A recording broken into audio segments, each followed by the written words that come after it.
ये हम अपने विषय की ओर आ गए हैं। तो सबसे ऊपर में देखिए लिखा है विषय गणित कक्षा 10वीं त्रैमासिक परीक्षा सत्र 24-25, ठीक ना। और बाकी आपका निर्देश लिखा गया है, 4-5 पॉइंटों में निर्देश लिखा गया, आप निर्देश को पढ़ सकते हैं। पूर्णांक 75 है और समय 3 घंटे है। तो निर्देशों को आप सभी लोग पढ़ सकते हैं। सामान्य जो निर्देश रहता है वही निर्देश दिया गया है कि प्रत्येक क्वेश्चन कितने नंबर का है, कौन कौन सा क्वेश्चन किस टाइप का है। जैसे मान लीजिए 1 से 5 तक ऑब्जेक्टिव है, फिर क्वेश्चन नंबर 6 से 12 तक क्या है, खाली स्थान है।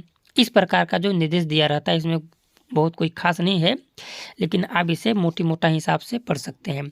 तो चलिए हम क्वेश्चन क्रमांक 1 में आते हैं, जो क्या है सही विकल्प चुन करके लिखिए। वो क्या है, क्वेश्चन क्रमांक 1 है, प्रश्न क्रमांक 1। तो सही विकल्प में क्या है देखिए, 96 और 404 का एचसीएफ होगा। देखिए एलसीएम और एचसीएफ आपको तैयार करना है। क्या करना है, एचसीएफ और एलसीएम तैयार करना है। इसका आंसर आपका क्या होगा, 120, 4, 10 और 3। इसका आपका आंसर क्या होगा, 4 हो जाएगा, ठीक ना। दूसरा क्वेश्चन क्या है आपको देखिए, निम्नलिखित में से कौन सी संख्या अपरिमेय संख्या है। देखिए परिमेय और अपरिमेय का भी समझ आपको होना चाहिए। इसमें क्या है, उपरोक्त में से सभी होगा क्योंकि सभी संख्या अपरिमेय है। बहुपद x square plus 7x plus 10 के शून्य होंगे।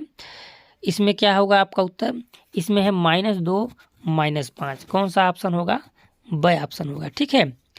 तो आप इस प्रकार से बहुपद से भी आपका ऑब्जेक्टिव आ रहा है, बहुपद वाले भी ऑब्जेक्टिव सही प्रकार के देख सकते हैं आप।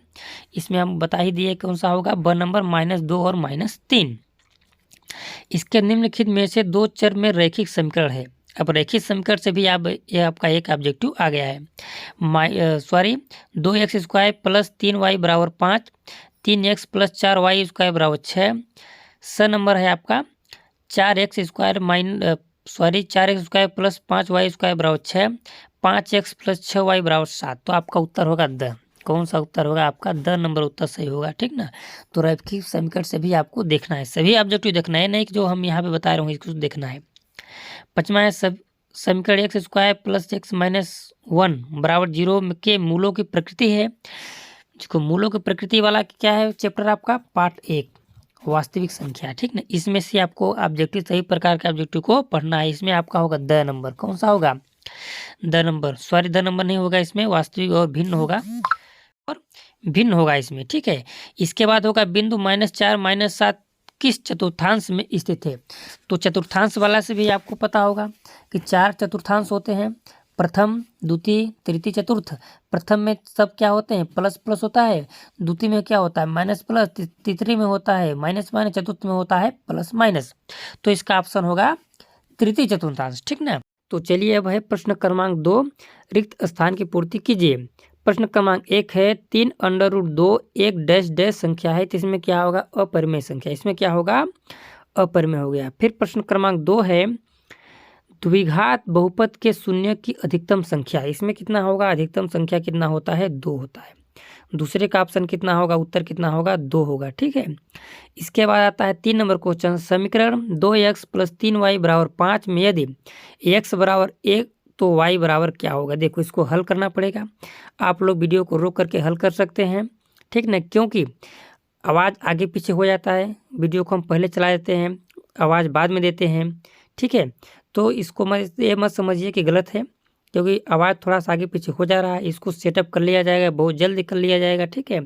तो आपको वीडियो और आवाज़ दोनों एकदम एक साथ मिलेगा, ठीक ना। तो आप इसको कर सकते हैं। इसका उत्तर वीडियो को रोक कर करिए, उत्तर आएगा इसका 1, ठीक ना, क्योंकि हम हल करके पहले से रखे हुए हैं। ये है फिर आपका 3rd नंबर क्वेश्चन हो गया। 4th नंबर है द्विघात समीकरण का विविक्तर ऋणात्मक तो मूल क्या होगा इसका, वास्तविक और भिन्न होगा। क्या होगा, द्विघात समीकरण का विविक्तर ऋणात्मक हो तो मूल क्या होंगे, वास्तविक और भिन्न। देखिए इसको आपको अच्छे तरह देखना है, सही प्रकार खाली स्थान, सही प्रकार के सही विकल्प, ठीक ना। वास्तविक और भिन्न होगा, ठीक ना, लिख देते हैं हम इसको, वास्तविक और भिन्न, ठीक है, वास्तविक और भिन्न। इसके बाद फिर आगे हम चलेंगे क्वेश्चन में, ठीक है।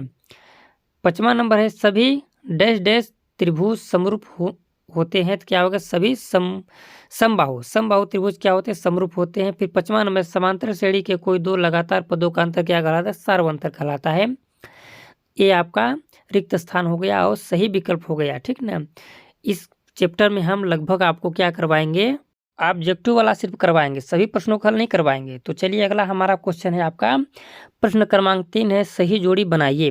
ये भी 6 क्वेश्चन 6 नंबर, यानी एक क्वेश्चन 1 नंबर। तो पहले का आपका होगा 9 और 27 का एचसीएफ क्या होगा 9, ठीक है। दूसरे का होगा त्रिघात बहुपद की घात कितना हो जाएगा, ये आपका होगा 3 होगा, ठीक है। आप इसको मिला सकते हैं, ठीक। देखिए फिर है x + 2y + 3 = 0 में यदि x = 0 तो y बराबर क्या होगा, तो y का इसका मान निकलेगा, हमने निकाल के रखा है -3/2। कितना होगा -3/2, ठीक है। इसके बाद आपका है द्विघात समीकरण x² + x + 1 = 0 का विविक्तर क्या होगा, इसका विविक्तर हो जाएगा समान, क्या होगा समान हो जाएगा, ठीक ना। आप इसे देख सकते हैं। इसके बाद क्या है समांतर श्रेणी का n वां पद क्या कहलाता है, समांतर श्रेणी का n वां पद का सूत्र होता है an = a प्लस कोष्टक में n - 1 कोष्टक बन d, ठीक ना।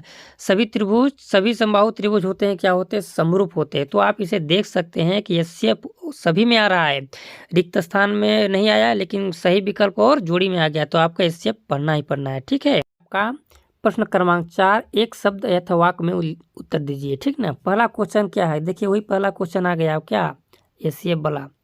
जिससे एचसीएफ नहीं बने तो पेपर ही देने मत जाओ, ठीक ना। संख्या 8, 9 और 25 का एचसीएफ कितना हो जाएगा, इसका होगा 1, ठीक ना।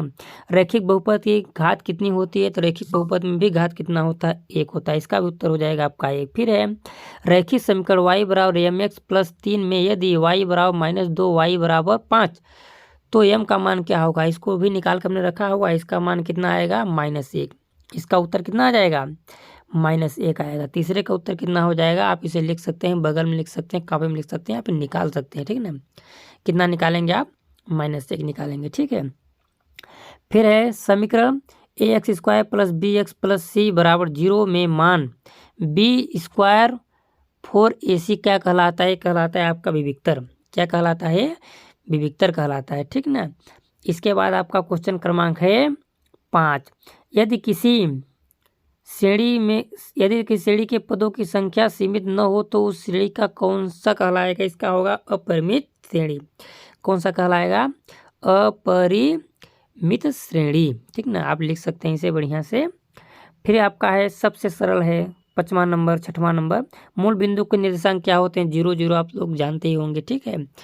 तो आप लोग देख सकते हैं कि एचसीएफ, जिनसे एचसीएफ नहीं बन रहा है तो पेपर ही देने मत जाओ, क्योंकि ऑब्जेक्टिव और किसमें सही जोड़ी, एक वाक्य उत्तर में सब में आ रहा है एचसीएफ। तो एचसीएफ जिसको सीखना कमेंट कीजिए हमारी वीडियो में, हम एचसीएफ का वीडियो शाम को देंगे। आपका प्रश्न क्रमांक 5, सत्य और असत्य का चयन करके लिखिए, ठीक है। सत्य असत्य छाड़ना है, तो पहला नंबर आपका होगा सत्य, ठीक है। दूसरा भी आपका क्या हो जाएगा, सत्य होगा।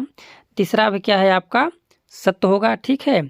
सभी सत्य हैं इसमें, अधिकतर एक असत्य है, ठीक है। तो चौथा भी क्या है, जब डी बड़ा या बराबर हो 0 तो इसमें भी क्या है, सत्य है, मूल वास्तविक होते हैं, सत्य है, ठीक ना। y अक्ष पर स्थित बिंदु के निर्देशांक जीरो y के रूप में होते भी सत्य है। यदि एक त्रिभुज के 2 कोण एक अन्य त्रिभुज के क्रमशः 2 कोण के बराबर तो त्रिभुज समरूप होंगे, असत्य बात है, ठीक ना। तो आप लोग देख सकते हैं हम सही